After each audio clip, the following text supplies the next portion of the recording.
बिस्मिल्लाहिर्रहमानिर्रहीम। Welcome to food adventure with Salma. बहुत सारी दुआएं आप सब के लिए, अल्लाह ताला आप सब के लिए आसानियाँ पैदा फरमाए। माय यूट्यूब फैमिली, मैंने अपने चैनल का नाम चेंज किया है। मैंने अब फूड एडवेंचर विद सलमा रखा है।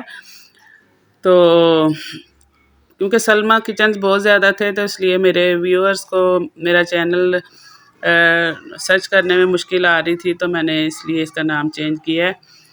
तो चलिए रेसिपी की तरफ चलते हैं और देखते हैं कि आज क्या बनने वाला है। बिस्मिल्लाहिर्रहमानिर्रहीम। आज हम चिकन कटाकट बनाएंगे, तो शुरू करते हैं। बिस्मिल्लाहिर्रहमानिर्रहीम। चिकन लिया है मैंने बोनलेस। तवे पे डालेंगे तकरीबन 300 ग्राम मैंने टमाटर लिए हैं। इनको मैंने पील ऑफ कर दिया था। इसके ऊपर मैंने हरी मिर्चें डाल दी हैं। अदरक लहसुन का 2 टेबलस्पून मैंने पेस्ट डाला है, धनिया डाला है, नमक हस्बे ज़रूरत डाला है और ज़ीरा डाला है।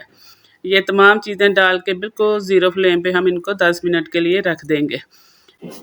10 मिनट के बाद हम इसे चेक करेंगे और हम इसे कटाकट करेंगे किसी भी ऐसे शार्प स्पून की मदद से। अच्छी तरह हम इसे स्पून की मदद से कटाकट कर लेंगे। इसके ऊपर मैंने हाफ़ प्याली दही डाला है।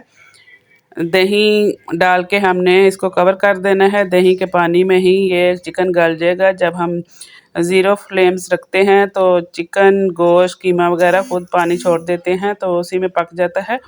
लेकिन आपको ये ध्यान रखना है कि आपने फ्लेम बहुत ज़्यादा तेज़ नहीं करना।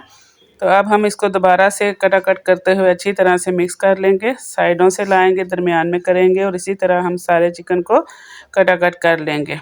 मैंने दादर मिर्च डाली है 1 टीस्पून और हाफ़ टी स्पून मैंने हल्दी डाली है। इसको डाल के हम अच्छी तरह से मिक्स कर लेंगे।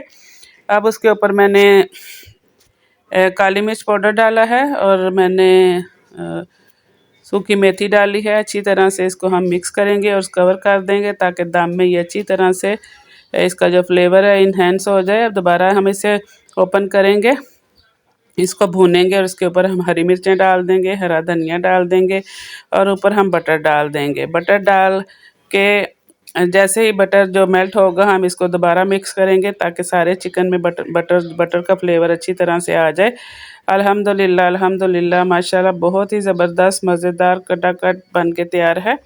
उम्मीद है आपको मेरी ये रेसिपी पसंद आई होगी। अगर पसंद आई तो लाइक कीजिए, कमेंट कीजिए, अपनी दुआओं में याद रखिए। अल्लाह ने के बाद।